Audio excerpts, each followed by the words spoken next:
The wall at Jericho was an impenetrable force to any army that was trying to overtake the city. Before even dealing with the wall, the attacking troops would have to navigate their way across a 27-foot wide, 9-foot deep pit that lined the outer edges of the city. Then there was the wall itself, a 17-foot high, 5-foot thick, pure mass of solid stone. If the attacking army managed to get this far without being shot down by archers, all that was left was to defeat the well-trained Canaanite army that was waiting within. This was the reality for a young leader named Joshua and his ragtag Israelite army. These Israelites, who had seen an entire generation live and die while wandering through the desert, were tired, hungry, and facing what seemed like an impossible task, a hopeless situation. Now, I haven't lived very long, but I've lived long enough to know this, that running into walls is a part of life. And the bigger the wall, the more hopeless the situation can seem. The large walls of sickness, loss, divorce, addiction, they pop up all around us and they seem impenetrable. And just like the wall at Jericho, these walls rarely stand alone. The walls of our lives are often accompanied by a deep pit of pain, suffering, and despair, and all the while an army of hopelessness attacks us on every side. The question is asked all the time, if God loves us so much and is so powerful, then how could He allow these walls to pop up around me?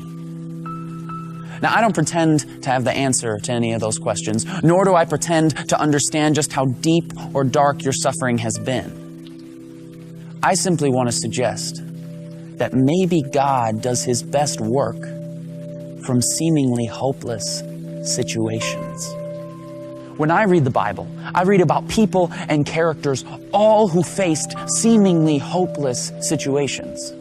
In fact, I cannot find a single person who walked faithfully with God without first facing a hopeless situation. Adam and Eve ruined paradise by inviting sin and death into a perfect world. A hopeless case. Joseph was betrayed by his brothers for his pride and put in prison. A hopeless case. Moses was cornered on the banks of the Red Sea with the most powerful army in the world breathing down his neck. A hopeless case. Gideon was 300 against 300,000. David stood across the valley from a bloodthirsty giant. Esther was a woman trying to gain a word with a prideful king.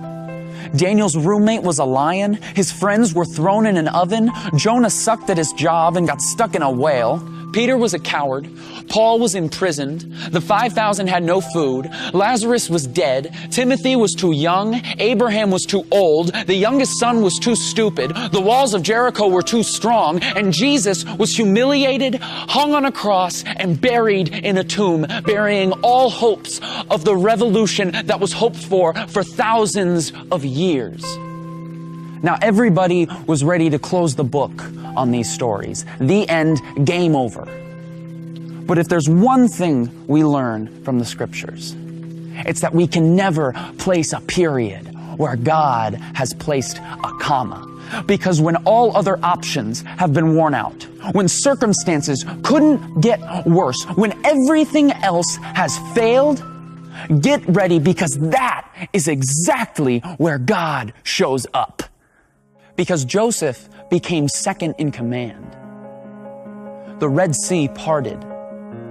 Gideon won without lifting a weapon. Goliath's head was on a plate. Esther spoke and the king listened. Daniel tamed the lion. The oven felt like room temperature. Nineveh repented. Peter became the rock.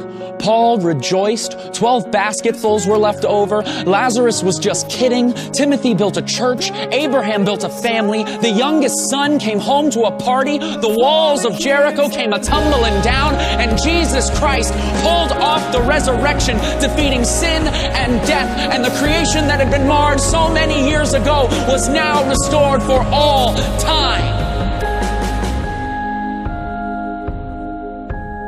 With God, what seems like a hopeless situation is not only possible, it's favorable.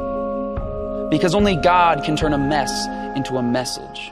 Only God can turn a trial into a triumph, a test into a testimony, and a victim into a victory.